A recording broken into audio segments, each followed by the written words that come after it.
Hello. Today I'm going to talk about consciousness and something about my consciousness and my experience of going back to my previous life, a life before this life.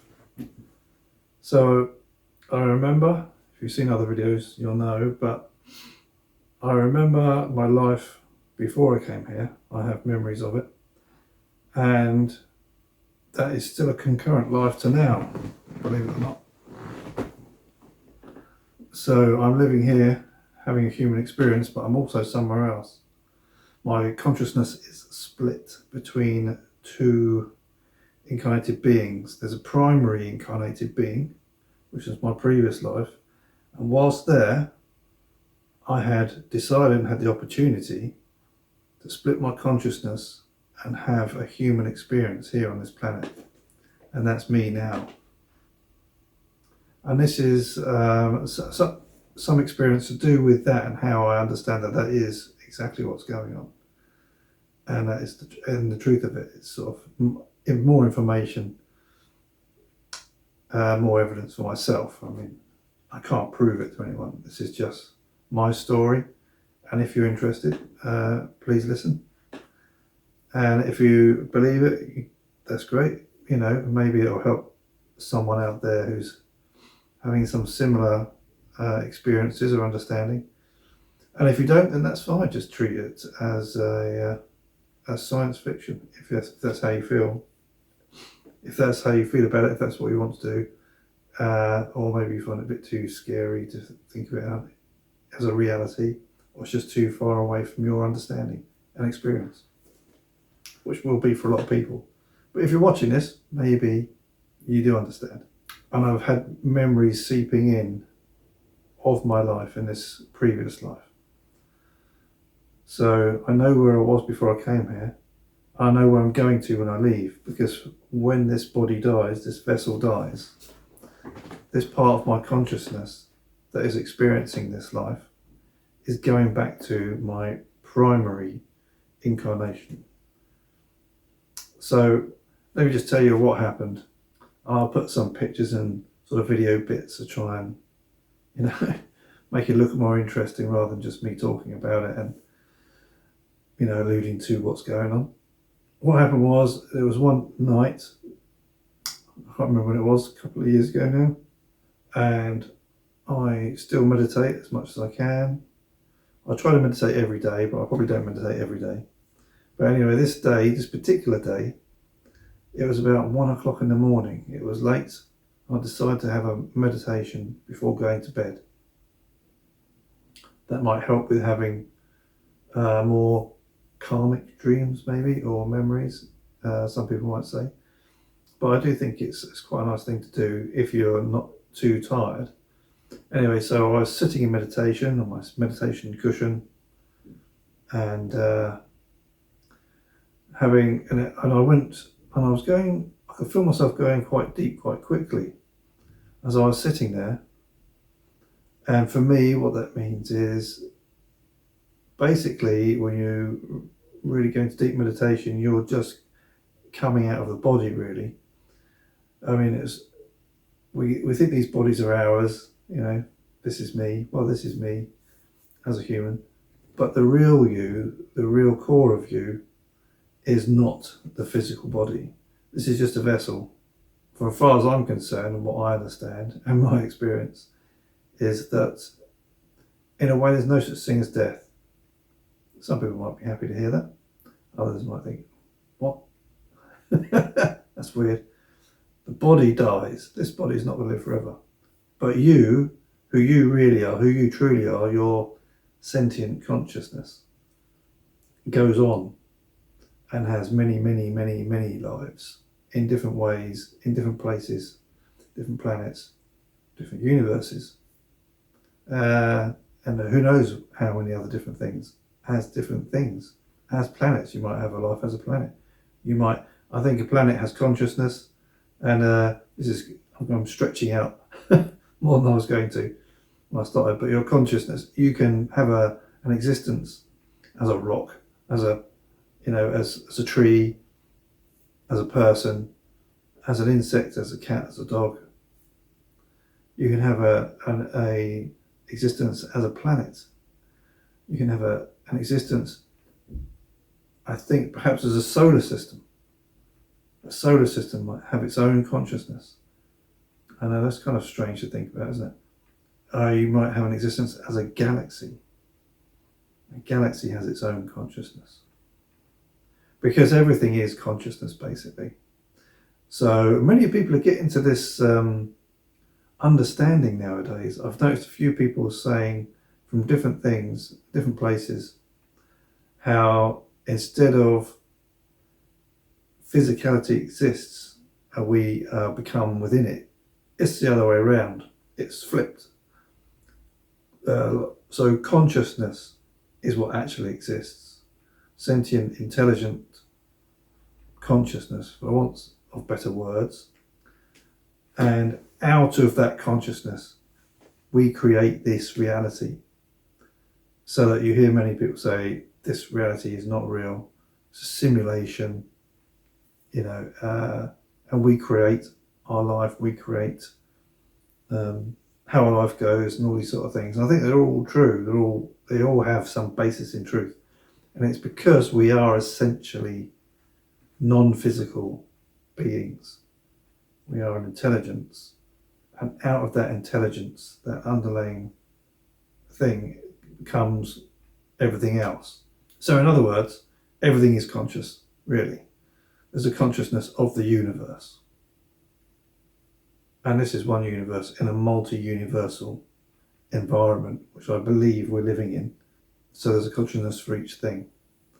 I'm not going to get into the whole depth of that. You can look at some other videos I've done, or look up Guy Stephen Needler and his videos, because I think he has it down. He really helped me to understand what's happening with myself.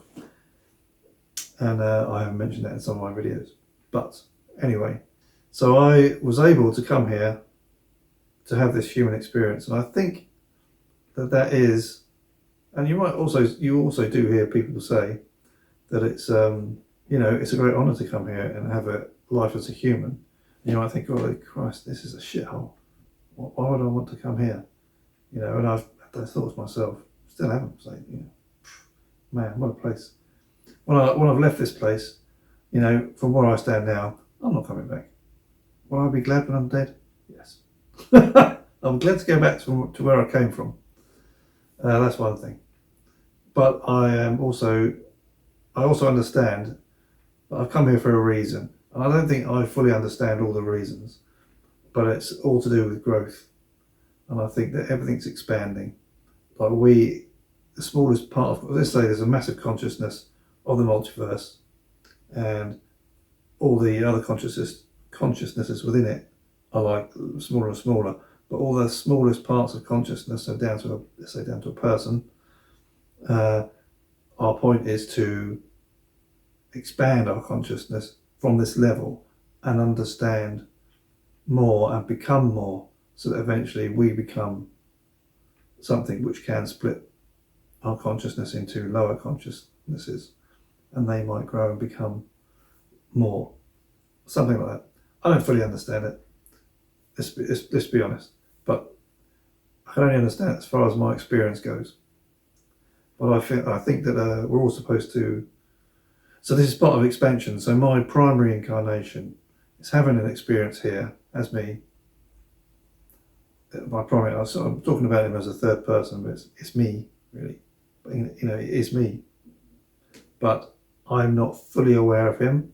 I've met him consciously, and a little bit of that comes into this, what I'm going to talk about today. So he is me, and I've had the opportunity to split my consciousness to come here to experience this much lower level. He lives on a higher frequency level in a place which is where he is more expansive. He understands a lot more of all this multiversal structure and everything than I do. And he is in, I think, conscious contact with higher level beings and things. higher level consciousnesses, we should say, shouldn't we? And he's more able to create things, I think, and all that sort of thing. I don't know the fullness of it from this level, because once but he was able to split his consciousness, put it in here for his growth. So my experience here on this lower level, and how it is, and how hard it is, and how we live and everything, and what it's like to be here, is actually beneficial for him. Helps him to expand his own understanding and widen his understanding and consciousness and beingness, so that he can go further once this experience is done. Because everything that I do here is remembered and logged. I believe, actually, also, I've been told that these experiences can be shared with other beings, other consciousnesses at higher levels can also benefit from this life of me being here. That's pretty crazy, isn't it? So it all becomes rather Truman Showish, in a way. So we are watched all the time. Are we watched all the time? Well, in a way, yes. I wouldn't say that we're judged, because we're just here for the experience and to help progress things. So helping the human race to progress and continue to be, better beings is part of it as well. I think it's multifaceted. So it's not just about my individual consciousness and me doing a favour for myself. It's also helping many others at the same time. Service to others, service to self, service to the oneness of consciousness and where we're all going. And that sort of bleeds into a little bit of religion and religious thought, as in God's service to God and that sort of thing. But I'm not going to get into all that. I quite easily fall into that conversation. Already, I've been going on for ages. So what happened was, I was meditating anyway. I'd already had a conscious meeting with myself in 2018, which was a mind blower.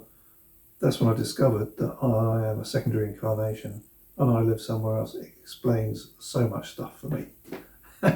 So many ways, on many levels, that I probably can't even explain properly in language. But blew my mind. I didn't know what was going on. And that's when I was led to by Stephen Needler, I explained my situation and what happened.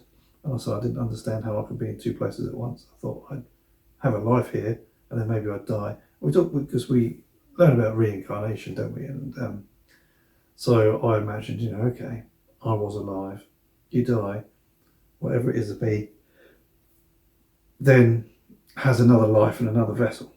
Okay, I had a grip of that. And but it's different. It's not wrong. It's right in many ways, but there's so much more to it. Anyway, so I was quite confused to be in two places at once. I think we can be more than two places at once, even.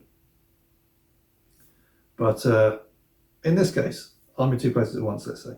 And I already met myself. So anyway, I was meditating. We're getting there. I'm sitting on my meditation cushion. It's 1 o'clock in the morning. And I feel myself falling. And it's like falling is leaving my body and going into a spacious kind of place. When you're in deep meditation, if you've had that, you might not. But then, you just fall into, you just lose recognition of your body and stuff. And you fall into a place of spaciousness, and then other things could happen. You could see things or whatever.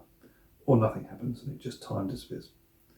But I was doing that and I was falling, and I felt that I was falling off the cushion, and I felt tired. I thought, oh God, I'm really tired. I thought, wow, I was really falling there, but I feel like I'm tired at the same time. I thought, I'll just go to bed. So I literally sat on the cushion for a couple of minutes, began to really fall, and then I thought, oh, I'm going to bed. It's too late. I'm obviously too tired. I left and went to bed, got undressed, went to bed. As soon as my head hit the pillow, boom, all of a sudden, I was somewhere else.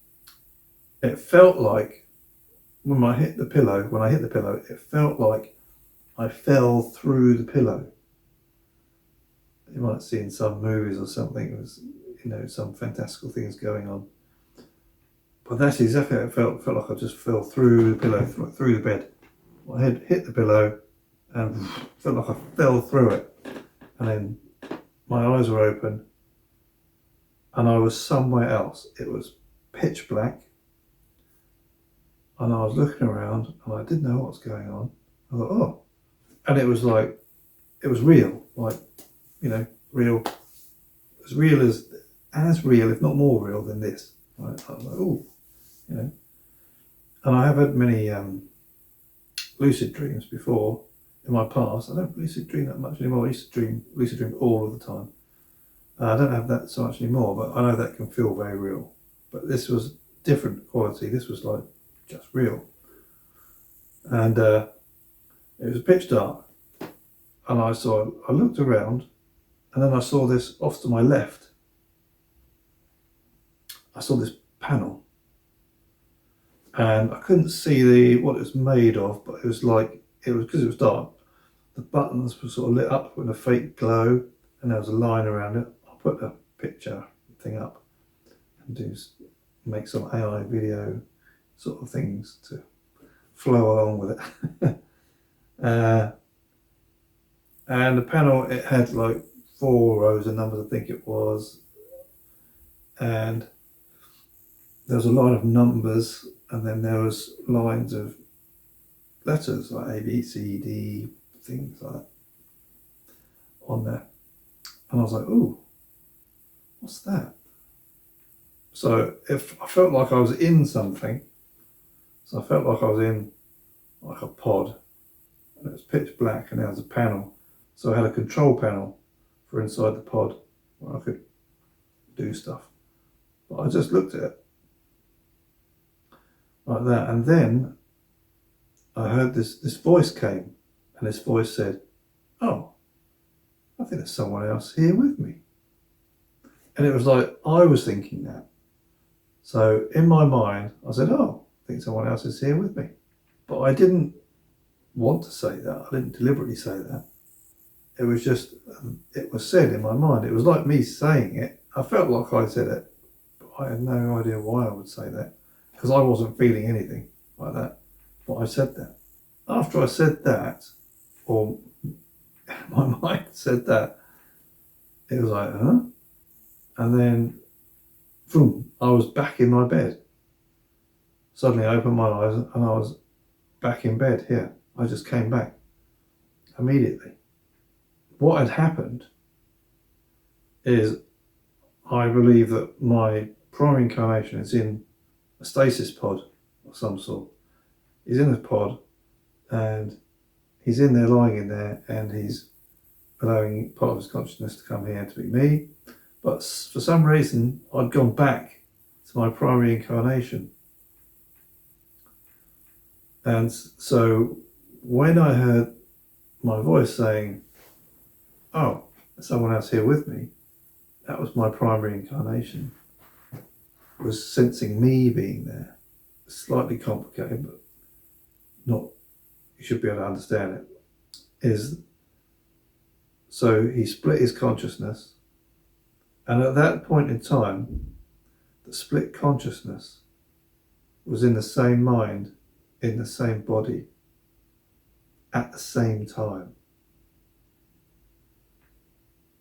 And that's when he said that, I was like, oh, didn't quite understand. And now I do understand. Of course, it was him saying it. And then he must have done something to enable me to come back here. Now, what I did was I tried to draw, as I've tried to draw him in the past, because he appeared to me and to show me who he asked if I want to see what I really looked like, and he showed himself. And pictures, probably up, whatever. And so what I tried to draw him, he looked, when I met him, he looked silver. He looked like a silver being, but he had a translucent, silvery look to him. was sort of like not quite solid. And then when I drew him as a blue being. But I didn't deliberately draw him as, well, I sort of deliberately drew him as a blue being, but I didn't realise I was drawing him in blue, and I thought, I'm not going to drawing him in blue. I wasn't sort of deliberate, it just happened. So I thought, oh, he's a blue being, since that's his part of the consciousness. It's his influence on me, because he's aware of himself, and he's also aware of me. I'm a part of his consciousness. I'm not all of his. Obviously, I don't know how much of consciousness is split. Guy talks about this in his book. But obviously I think that a larger part of his consciousness is here as me, but he's still fully aware of himself, it seems. So anyway, so he still influences me. And when I drew him as blue. Why this is relevant is because when I drew the control pad in the pod, I wanted to draw the numbers and letters on there, etc. But when I went to draw it, I couldn't draw the numbers and letters. I could only draw, it was all hieroglyphs. It was like sort of weird hieroglyphs on the pad. It's like a letter with a dot beneath it on a few of them. I don't think all of them. And it just all looked like hieroglyphs. But when I saw it, because when I was in the pod, I looked at the panel, I was seeing through his eyes. And I was seeing through his part of the consciousness that could read the panel. And it's like automatically translated into English, if you like, for me, with anglicised letters and numbers. But they obviously use completely different script.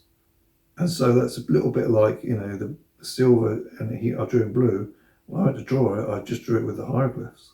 The picture will be up here on the video, so you can see how I drew it. But when I was there, I understood that.